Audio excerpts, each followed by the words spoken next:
There are signals that admissions tutors and I notice every single year with certain students. It's not their grades, it's not their UCAT score, it's not really something that you can fix last minute, but these signals say to us, this person started too late with their prep. And often the problem is that students don't even realize these signals that they're doing them at the time. So in this video, I'm going to show you what to look out for, how to avoid being in that camp altogether, and what you can do to really strengthen your medical and dental school application. So the signal isn't one particular thing, it's actually a cluster of things. And it's something that you couldn't really pick up by Googling or using ChatGPT. And it's really not one red flag that signifies late starter. It is, as I say, this cluster of symptoms that we see amongst these people who have left it too late. Signal number one is that reflections sound recent and not matured. One of the best ways that you can tell a strong applicant is the quality of their reflection. However, late starters often describe experiences clearly, explain what happened well, but struggle to show any depth. Their reflections sound new. You'll hear phrases like, "This showed me for the first time," or "I realized during this placement." There's nothing wrong with that, except for, when you speak to somebody who's been experienced at whatever it is for a long time, you'll hear them say, "I often say things like," or "For a long time I've realized blah, blah, blah." They don't say those words explicitly, but it's implied in the way that they say it. Early starters, on the other hand, tend to show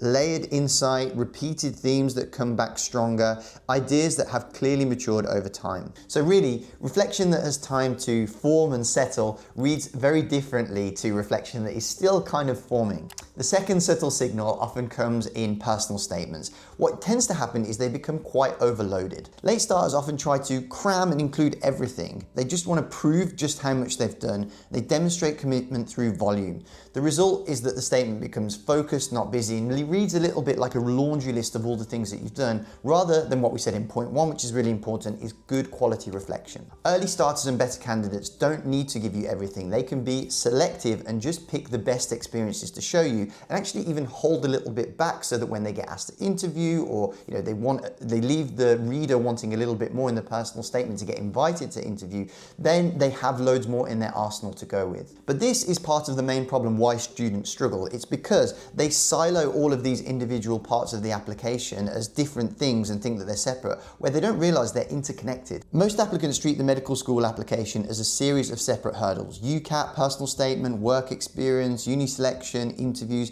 and try to solve each one independently. The result is a fragmented approach where the pieces never add up to more than the sum of their parts, and students and families are left feeling overwhelmed, uncertain, and unsure whether they're even on the right track. That's why FutureDoc is different, because a dedicated coach knows your entire application and knows how every little bit interrelates as one interconnected part. So whenever they make a change, they look at the big picture as a whole. That's why we have the 93% success that we do, and that's why we dedicate ourselves to giving you a free go again if you don't get in the first time with us. Signal number three is when students have a defensive strategy around the UCAT.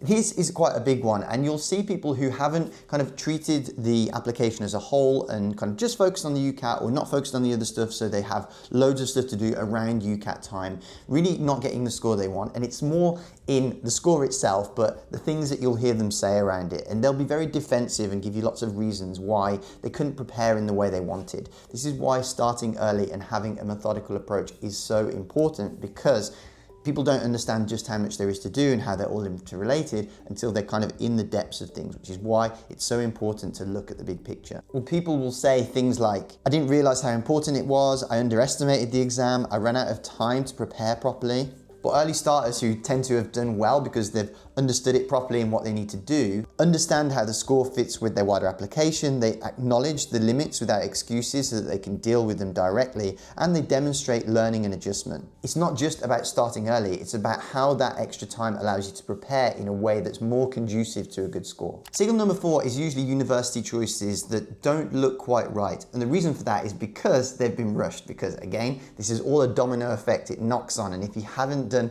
all the previous planning and prep, you then end up in a situation that you hadn't planned and have to choose universities at the last minute. Late starters will often choose universities based on reputation, where they might not even necessarily meet the eligibility criteria, on hearsay, or on some last minute advice they've seen on Reddit or a blog. Again, a very unreliable source. Whereas early starters don't only choose universities based on fit, if they have prepared well enough, they can actually aim for a certain university in mind and start building their application towards their preferences. They look very intelligently at how those universities score applicants, what they prioritize, how the applicant's profile aligns to that university. So misalignment doesn't necessarily tell you that it's someone who started too late, but it does signal kind of a reactive strategy or maybe somebody who's a bit confused. And the final signal comes at interview, and it's usually answers that sound rehearsed rather than grounded. By interview stage, this is when people come unstuck, and this is really the telling time of the application, which is really gutting for a lot of people, because those people who think they can leave it too late and kind of just be like, oh, I'll leave it all to the last minute, that's when they get found out, and it's really gutting for them to fall at the very last hurdle. But they kind of look like this. Late starters often memorize structures, prepare answers intensely, but struggle to adapt them. So it's trying to like kind of crowbar the pre-prepared sentences into situations that might not always fit. Their answers will sound polished, but a bit brittle. Whereas early starters, remember, you'll have heard me say to people, interview preparation starts from the moment you start your prep. So, even when you're thinking about work experience, that is building the kind of person that is going to go on and make a really good candidate, a really good med school or dental school student, and, onto a good doctor. But it starts back then. So the early starters, you'll see different things. They tend to think aloud more naturally. They'll adapt the framework to the question fluidly. They'll draw on experience without forcing it because they'll have built up a really good repertoire. But when I sit on interview panels and other people who do it as well, I know that you can feel that difference as soon as that person walks in the room. This is the thing that I'm trying to convince people from the start, is to become the real deal. Don't try and fake it. The only way by doing that is there are no shortcuts to it. You have to put in the hours, and the easiest way to do that is to start slow and steady early on. But to summarize, here is why these signals matter more than people think. The key insight is that medicine isn't just testing knowledge or motivation, it's testing how you prepare for a complex, long-term responsibility. Starting late doesn't mean you can't cope, but the signals of starting late often correlate with rushed decisions, limited adaptability, and high stress under pressure. These things matter in medicine, and if you're sat there with less than a year before you submit your application to UCAS in September and these things sound uncomfortably familiar, just bear in mind, it doesn't mean that you've failed yet, but this is your signal to it's time to take it seriously, because really every moment that you delay it is time that you could be spending on it and making the ride much smoother and easier. But here's what strong applicants can do, and here's how you can correct the signal now if you're early enough. They do three things differently. First, they build purposely, steadily, and reflect along the way.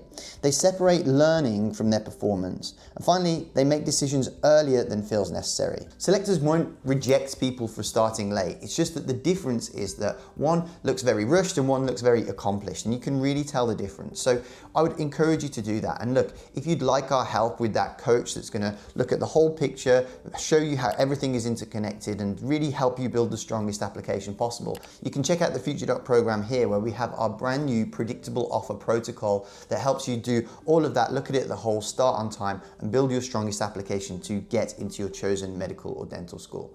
Thanks for watching, and I'll see you in the next video.